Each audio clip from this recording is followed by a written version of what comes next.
Hi hello, ఈరోజు నేను ముల్లంగి ఫ్రై చేస్తాను.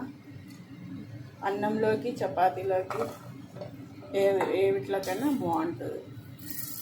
సన్నగా తురిగిపోయిన ముల్లంగి, ఒక ఆనియన్, కొంచెం కరివేపాకు, బాండిల్లో ఆయిల్ వేసి ఆవాలు వేసేసి ఇప్పుడు కొంచెం ఉద్దిపప్పు వేసేసుకొని తరుక్కున్న ఆనియన్,